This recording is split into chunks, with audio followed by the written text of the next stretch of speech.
नमस्ते, welcome to summary bytes. यहाँ हम मशहूर किताबों के सार को सुलभ भाषा में पेश करते हैं, आपको छोटे सारांश के रूप में। Subscribe to stay updated with the essence of literary masterpieces. आज मैं आपको स्टीवन आर कवी की the 7 habits of highly effective people के बारे में बताने जा रहा हूँ।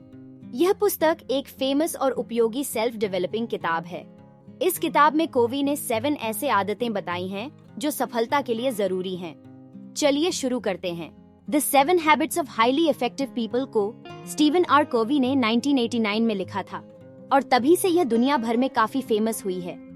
इसकी एक वजह यह है कि ये नवीनताओं और लोकप्रिय मनोविज्ञान को ध्यान में नहीं लेती है, बल्कि यह न्याय, जिम्मेदारी, ईमानदारी और मानवीय मर्यादा के अविनाशी सिद्धांतों पर केंद्रित होती है। यह एक बेहद प्रेरणादायक पुस्तक है जो पिछले 25 वर्षों से अधिक के लिए पाठकों को सशक्त और प्रेरित कर रही है। यह इसके साथ ही अलग अलग आयु समूह और पेशेवरों के मिलन जीवनों के संवर्धन में भी भूमिका निभाई है। चाहे कोई भी व्यक्ति कितना भी कुशल हो, वह स्थायी और दीर्घकालिक सफलता नहीं प्राप्त करेगा जब तक वह अपने आप को सक्रिय रूप से नहीं नेतृत्व कर सकता, दूसरों पर प्रभाव डाल सकता है और सहयोग कर सकता है और अपनी क्षमताओं को निरंतर सुधारता और नवीनीकरण कर सकता है। ये तत्व व्यक्तिगत, समूह और संगठनिक प्रभावशीलता के मूल में होते हैं। बुक की शुरुआत कवि के एक बहुत महत्वपूर्ण तत्व से होती है जिसे वो परिवर्तन का सिद्धांत कहते हैं। इसका तात्पर्य है कि हमारे विचार और व्यवहार को बदलकर हम किसी भी समस्या का समाधान कर सकते हैं।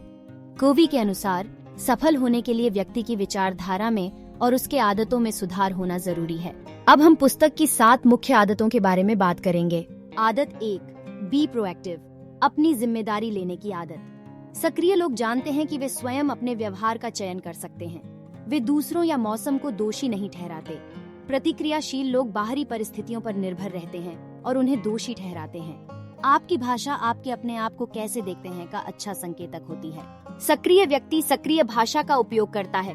मैं कर सकता हूँ, मैं करूँगा, मुझे पसंद है आदि। प्रतिक्रियाशील व्यक्ति प्रतिक्रियाशील भाषा का उपयोग करता है। मैं नहीं कर सकता, मुझे करना होता है आदि। सक्रिय लोग अपने प्रभाव की विवेकशीलता पर ध्यान केंद्रित करते हैं। वे उन चीजों पर काम करते हैं जिन पर उन्हें कुछ करने की क्षमता होती है। प्रतिक्रियाशील लोग अपने प्रयासों को चिंता के परिधि में केंद्रित करते हैं जिन चीजों पर उनका थोड़ा या कोई नियंत्रण नहीं होता। हमें उन क्षेत्रों की जागरूकता प्राप्त करना बहुत बड़ा कदम है जो हमारी ऊर्जा का खपत करते हैं। आदत 2, begin with the and in mind, अपने सोच के साथ समाप्ति करने की बात करें। यह आदत कल्पना पर आधारित है। आपके मन में विचार शक्ति जो आपकी आंखों से वर्तमान में नहीं दिखाई दे रही है। इसका सिद्धांत यह है कि सभी वस्तुएं 2 बार बनाई जाती हैं, पहले मानसिक रूप से और फिर भौतिक रूप से। मानसिक रूप से निर्मित होने के बाद उसका भौतिक निर्माण होता है, जैसे एक इमारत एक ब्लूप्रिंट के अनुसार बनाई जाती है। यदि आप अपने आप को और अपने जीवन में क्या चाहते हैं को स्पष्टता से विचार नहीं करते हैं, तो आप अन्य लोगों और परिस्थितियों को अनुकूलित करने की शक्ति देते हैं जो आपको और आपके जीवन को स्वतः आकार देते हैं। यह आपके अद्वितीयता के साथ फिर से जुड़ने के बारे में है और फिर आपके व्यक्तिगत, नैतिक और नैतिक मार्ग रेखा की परिभाषा करने के बाद, जिसके भीतर आप अपने आप को सबसे सुखपूर्वक प्रकट कर सकते हैं और पूरा कर सकते हैं।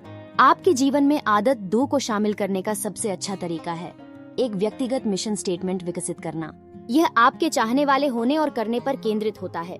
यह आपकी सफलता की योजना है। यह आपकी पुष्टि करता है कि आप कौन हैं, आपके लक्ष्यों को ध्यान में रखता है और आपके विचारों को वास्तविक दुनिया में लाता है। आपका मिशन स्टेटमेंट आपको आपके खुद के जीवन के नेता बनाता है। आप अपना भाग्य बनाते हैं और वह भविष्य सुरक्षित करते हैं जिसे आप देखते हैं। आदत 3, पुट फर्स्ट थिंग्स फर्स्ट, पहली चीजों को पहले रखने का सिद्धांत अपनाना। आदत 3, आदत 8 और आदत 2 की व्यावहारिक पूर्ति है। आदत 8 कहती है तुम निर्माता हो, तुम जिम्मेदार हो। आदत 2 मानसिक निर्माण है, कल्पना पर आधारित, जहां आप वह देख सकते हैं कि आप क्या बन सकते हैं। आदत 3 दूसरा निर्माण है, भौतिक निर्माण है। ये आदत है जहां आदत 8 और आदत 2 मिलती हैं। यह दिन प्रतिदिन पल पल में होती है। यह समय प्रबंधन के आसपास उठने वाले कई सवालों से संबंधित होती है।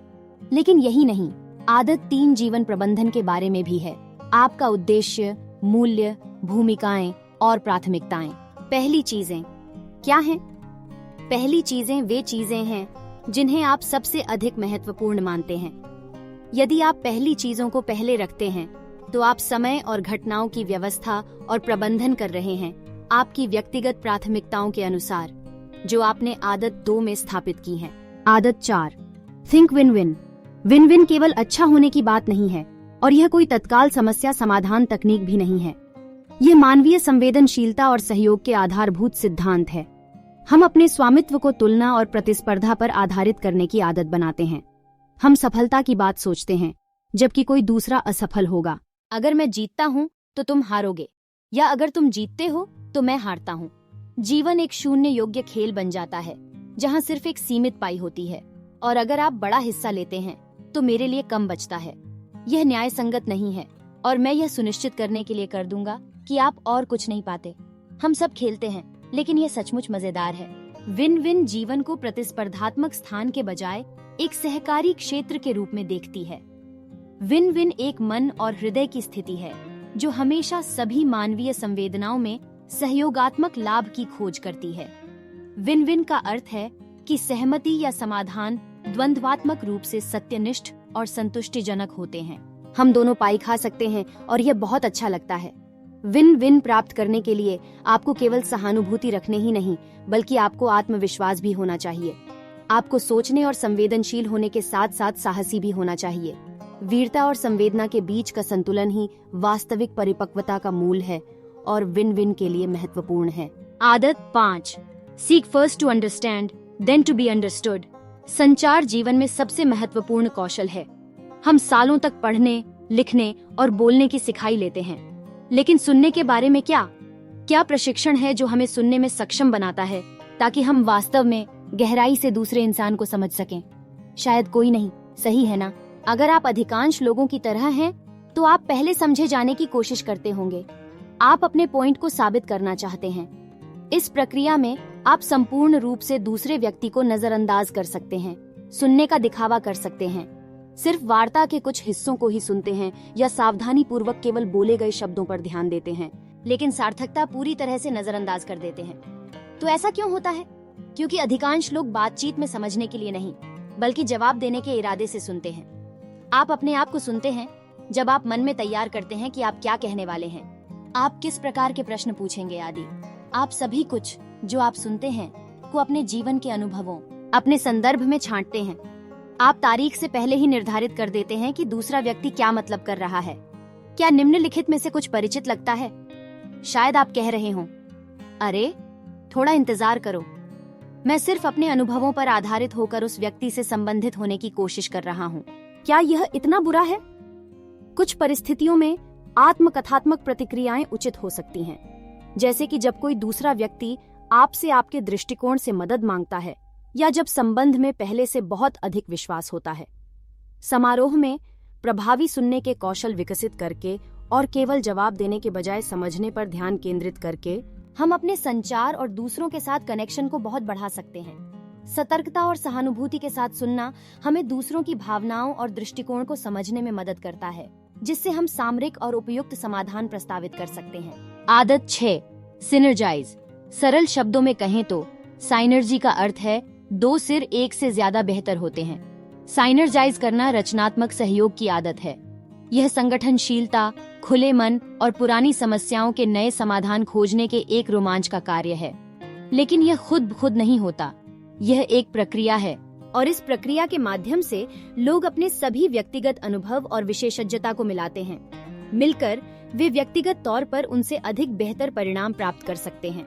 साइनर्जी हमें ऐसी चीजें संयुक्त रूप से खोजने की अनुमति देती है जो हम अकेले में बहुत कम संभावित हैं।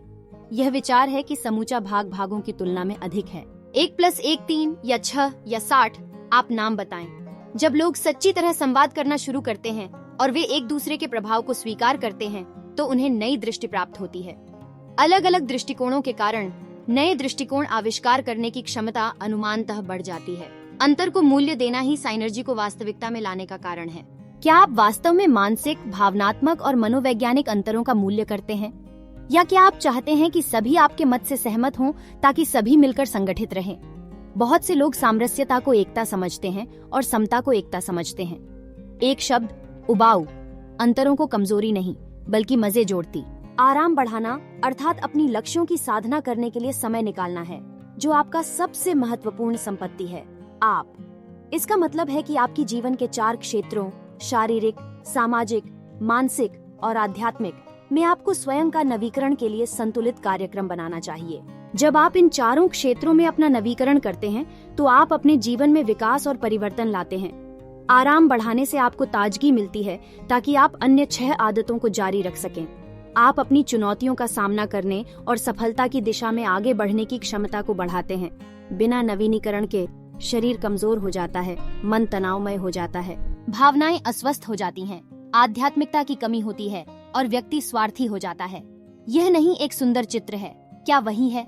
आप मानसिक और आध्यात्मिक रूप से अपने आप को पुनः उत्साहित कर सकते हैं। आप जीवन की अफवाहों को नजरअंदाज कर सकते हैं। आप ऊर्जावानता का अनुभव कर सकते हैं, या फिर आप टालमटोल कर सकते हैं और अच्छे स्वास्थ्य और व्यायाम के लाभों से वंचित रह सकते हैं। आप अपने आप को उत्साहित करके एक नए दिन को स्वामित्व और समानता के साथ स्वास्थ्य और संतुलन में आनंद पूर्वक जी सकते हैं, या फिर आप सुबह उठने के बाद सुस्ती से जीने के कारण आवेगशील हो सकते हैं, क्योंकि आपकी उम्मीद, ज्ञान और कौशल में कमी हो सकती है। The 7 habits of highly effective people एक सिद्ध व्यक्तिगत प्रभावकारी सिस्टम है। इसमें भाग लेने वाले व्यक्ति में परिपक्वता, उच्चतर उत्पादकता और अपने आप को प्रबंधन करने की क्षमता विकसित होती है।